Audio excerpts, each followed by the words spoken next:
In the early 2000s, CNX started airing this late-night block of TV shows, all animations, all weird and dark and adult in a way that I was not used to. And as a teenager, it was kind of exhilarating. Being a teenager is a time when you can very easily find yourself feeling trapped and isolated. But there was this freedom that came each night with getting lost in these series, and particularly in the freedom of Outlaw Star. In the same way old Western movies framed the wild frontier as this vast, lawless land of opportunity, Outlaw Star shows space in that same way, an infinite cosmic place teeming with danger and reward for anyone brave enough to hurl themselves into it, one of whom is Gene Starwind. A bounty hunter trapped on the backwater planet of Sentinel-3, Gene's eked out a chaotic living as a work-for-hire bounty hunter with his partner, Jim Hawking.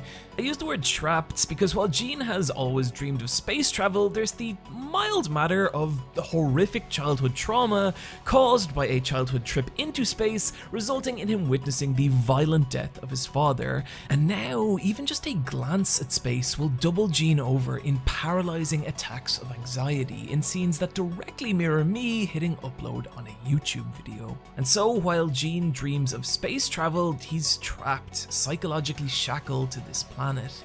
Any hopes of a better life lying cosmically out of reach. But it's here that something amazing happens. Gene never overcomes his anxiety, and we spend the remaining 25 episodes just watching as he stares off into space, wondering what life could have been.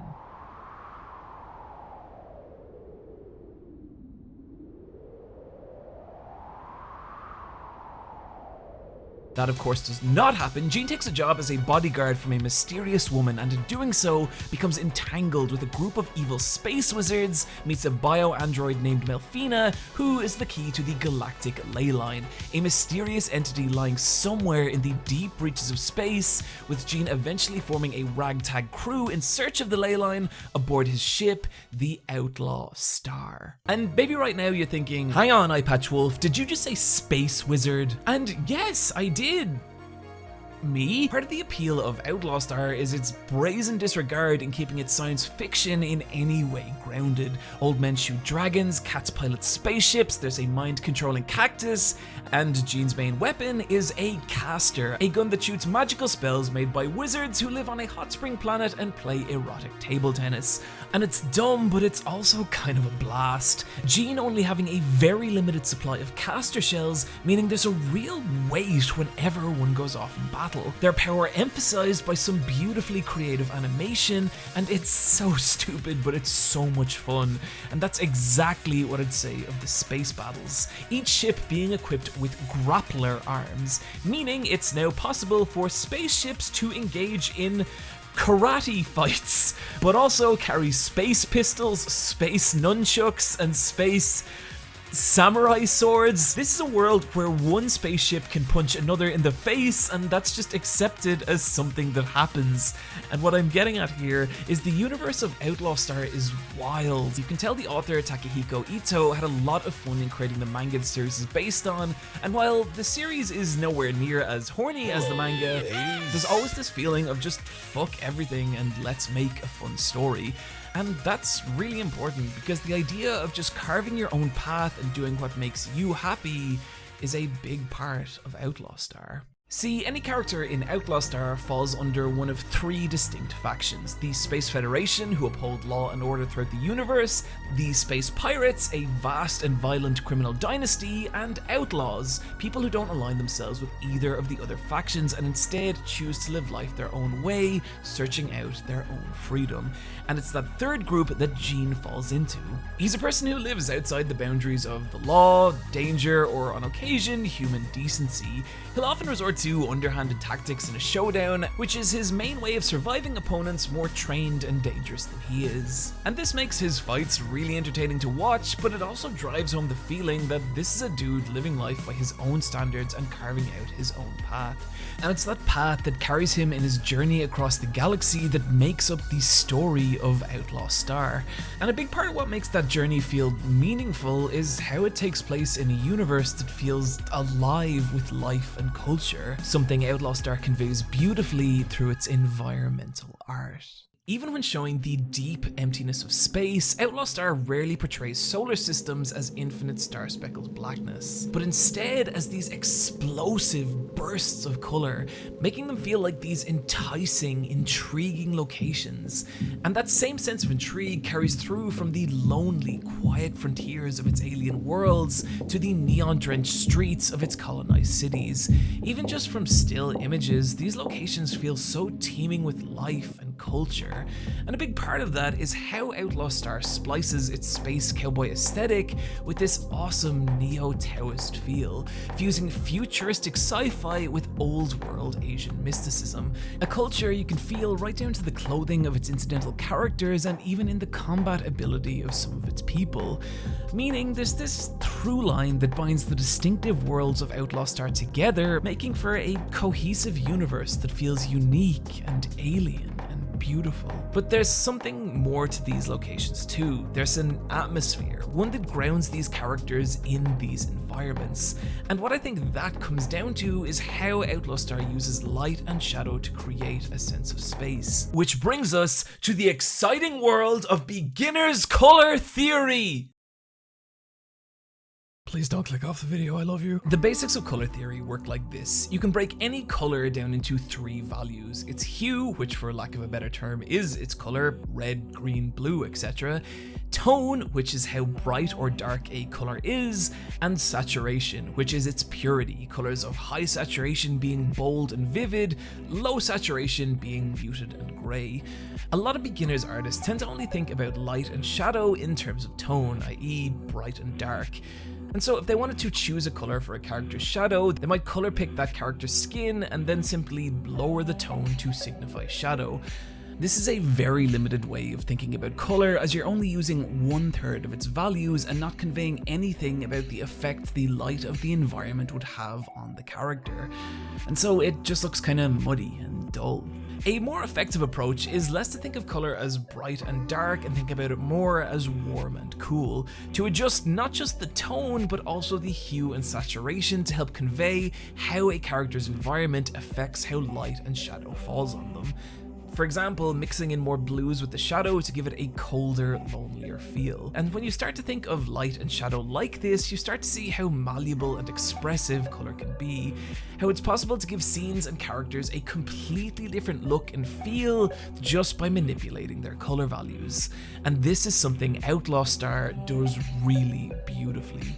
It doesn't just use flat color filters, but instead manually readjusts each individual value to give these characters and their environments a totally different feel. From the seductive lavender light of a late night hotel room to the calming teal hues of Melfina's tank, to the eerie, unknowable golden glow of the galactic ley line, the place lying at the end of the universe. Outlaw Star uses color to ground its characters in their environment, and as a result, there's a genuine sense of atmosphere to these locations. They feel like somewhere you could actually stand, and in a story about the joy of freedom and exploring far-off lands, creating that sense of place is vital in establishing a universe that feels teeming with worlds for you to explore.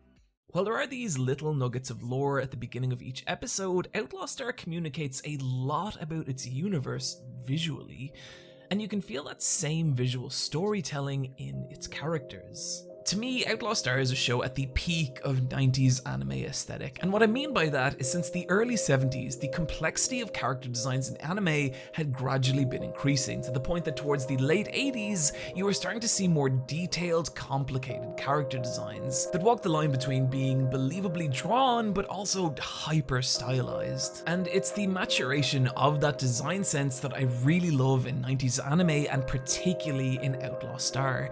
Each character design is drenched in subtle nuance and carved from beautifully distinctive shapes. Take a design like Suzuka's, these soft, elegant shapes of her kimono connecting her to the more refined, old-world culture of Outlaw Star's universe, but that's contrasted against her long, jagged spikes of unkempt hair, giving her a more roguish, confrontational feel. That contrast reflected in her color palette, the calming mellow hues of her kimono streaked with saturated blood red tones. I feel like I don't need to say anything about Suzuka as a character, and you'll still get a pretty decent idea of who she is just from her design. And it's designs like this that communicate so beautifully who these people are. From the rigid, oppressive shapes that make up Lord Hazanko, to the rebellious red shock of Jean's hair, to Aisha's wild, untamed bangs.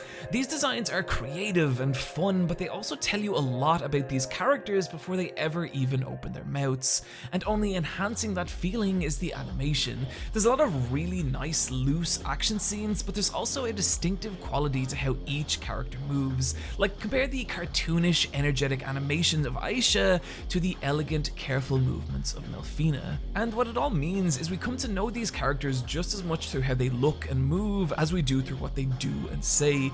And that's important because a huge part of the appeal of Outlaw Star is its characters. Later on in the story, the crew of the Outlaw Star is rounded out by the vagabond assassin Twilight Suzuka and the Kitaro cat lady Aisha, who I think is just rather good, don't you judge me? And that idea is important, that these people are a crew, because as opposed to any one character standing out by themselves, it's the group dynamic they share that really shines. Here you have 5 people whose approach to any given scenario is going to be completely different, creating kind of fun tension that leaves them bickering with an endearing familiarity you get with groups of friends who have grown comfortable with each other. Outlaw Star letting us experience this side of the characters by dedicating a lot of time to surprisingly mundane scenes of just these characters relaxing in between missions, and it's in these moments you really get a feel for who these people are. Little exchanges like Suzuka telling Melfina not to boil all the flavor out of the rice carry a kind of subtle weight, not only making for these quiet moments of contrast to the insane space battles, but just letting us spend time with these characters and become familiar with them on a more down-to-earth human level. And that's important because a lot of the fun of Outlaw Star is that feeling that you're on this wild adventure with a group of friends, and a lot of that feeling comes from how Outlaw Star uses its episodes. After the first 4-episode arc, Outlaw Star relaxes into a more episodic pace, and it's here where you can see the creators having a lot of fun with the scenarios they hurl these characters into.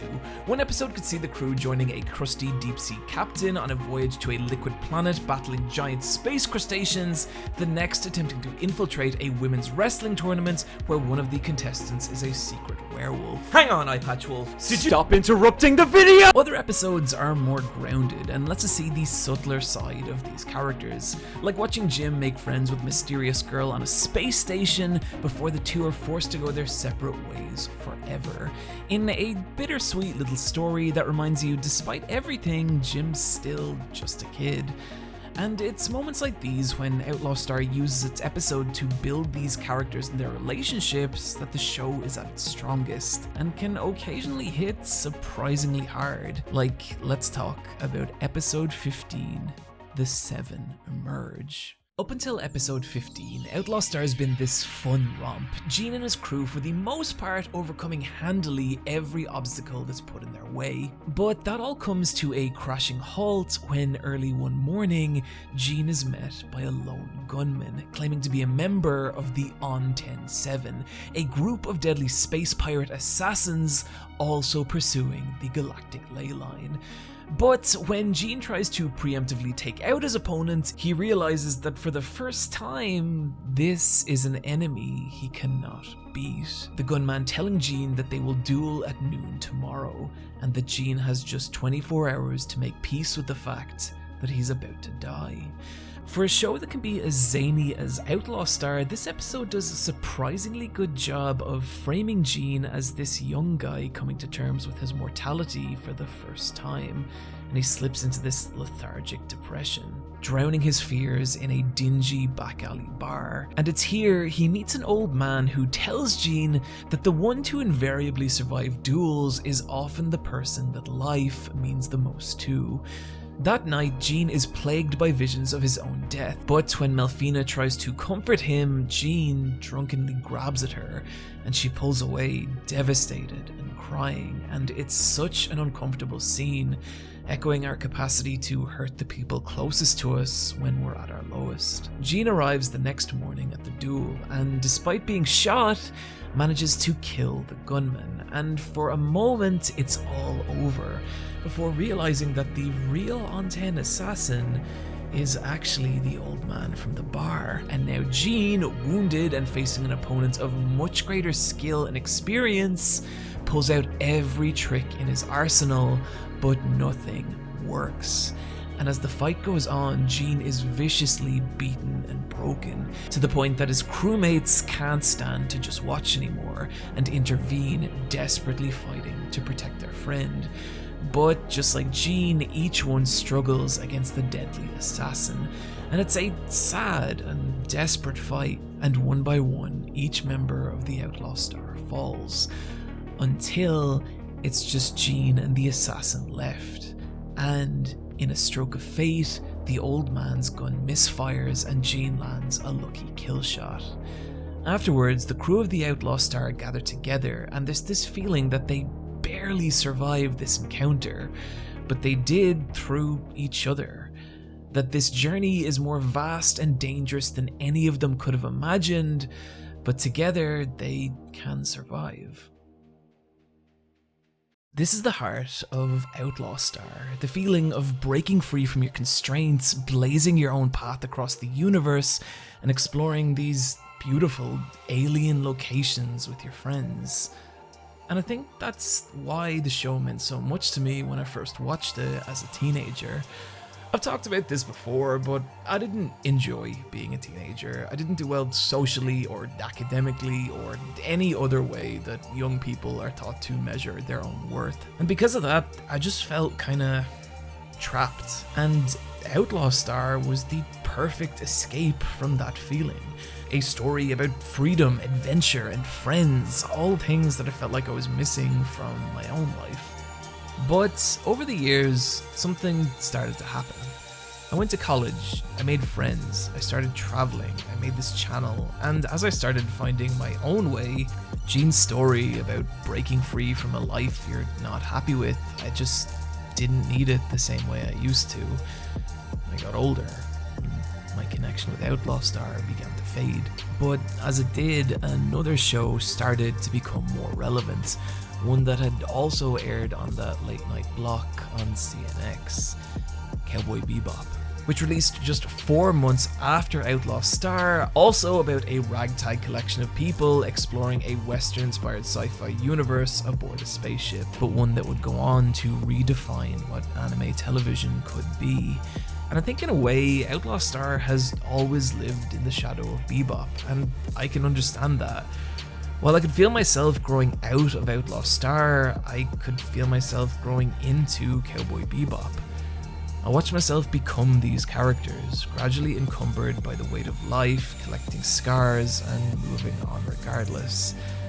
To the point that 2 years ago, I actually tried to write this very video, but I couldn't. When I returned to Outlaw Star, that same sense of freedom and adventure that had meant so much to me, the connection just wasn't there anymore.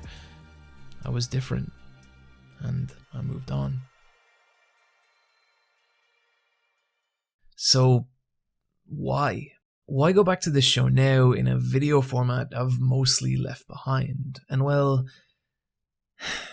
at the time of writing this, I'm currently in my 6th week of quarantine. I spend my days entering and exiting the same 3 set of rooms, and I can't see my friends or my parents or do anything. And it fucking sucks. If I was to put a word to it, I'd say I just feel trapped. But it was that feeling that had me going through a lot of the old shows that I used to love. And when I got to Outlaw Star, something kinda cool happened. That feeling of freedom at the heart of Outlaw Star, it started to mean something again.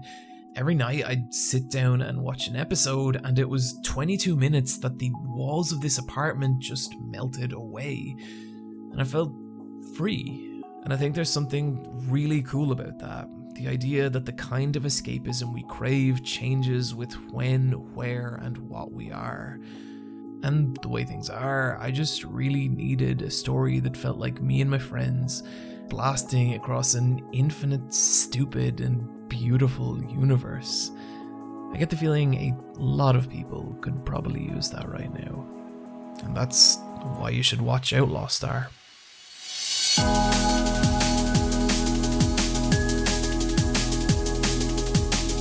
Hey friends, thanks for watching the video. I just wanted to say that I know there are so many people out there that have been left in a way worse position than me, and I really hope everyone's doing okay. And just know that you are great, and I love you, and this shit's not gonna last forever. And I really hope that these videos help with the situation even a little bit. If you'd like to help me make more like this, you can do so over on patreon.com/super Eyepatchwolf. And thank you to everyone who has supported me and has continued to do so. You have no idea how much it means to me. This week in particular, I'd like to thank Breadface, Serena Rahal, Death Dance, Theodore Spillman, Ruben Mocha, Harrison Donovan Lichtenberg, and Paprika Papa. Find me over on the Let's Fight a Boss video game podcast or on Twitter @Eyepatchwolf. Friends, take care of yourselves, and I'll see you next time.